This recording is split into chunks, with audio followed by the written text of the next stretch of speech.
மாமே கிரவுண்ட் மொத்தம் ஆளுங்க இருக்கலாம், ஆனா ஆடியன்ஸ் எல்லாரும் ஒருத்தரை மட்டும் தான் பார்ப்பாங்க. கேள்விப்பட்டிருக்கியா? ஆட்ட நாயகன்.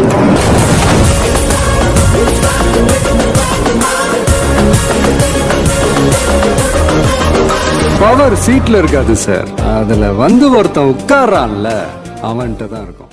ஹலோ காய்ஸ், இன்றைக்கி நம்ம என்ன பார்க்க போகிறோம்னா ஒயிட் சைட்லேருந்து பெஸ்ட்டு ஓப்பனிங் பார்க்க போகிறோம். E4, E5, knight F3, knight C6, bishop C4, bishop C5. Italian game விளாண்டுட்டு C3னா knight F6, D4, CD4, E5 தள்ளி விட்டதுக்கப்புறம் நிறைய பேர் D5 ஆடுவாங்க. அதுக்கு வந்து நம்ம பிஷப் B5 ஆடிடணும்.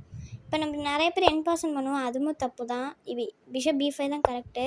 அப்போ நைட்டை சேவ் பண்ணுற நான் எந்த நைட்டு மூவ் பண்ணாலும் பிஷப் நைட்டு பீன்ட்டு அடிச்சதுக்கப்புறம் நம்ம பானுன்ட்டு அடிச்சுட்டு அதுக்கப்புறம் நம்மளுக்கு நைட் செக்கு கொடுத்தாங்கன்னா நைட் C3 வச்சு இது கம்ப்ளீட்லி நல்ல பொசிஷன் தான்.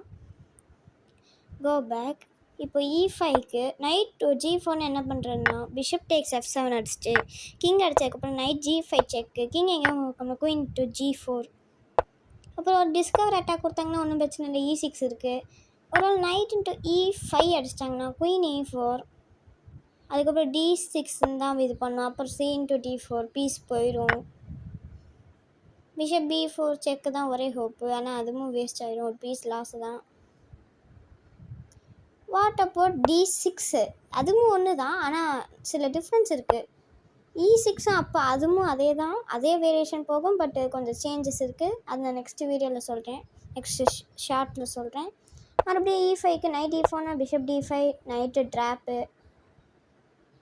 E5க்கு ஒரு நைட் G8 போனாங்கன்னா பிஷப் G5 F6 தான் விளையாண்டானோ. இன்ட்டு பிஷப் D2 இது கம்ப்ளீட்லி வின்னிங்கு. கிங் பான் ஸ்ட்ரக்சர்லாம் பார்த்தீங்கன்னாவே உங்களுக்கு புரியும். ஏன்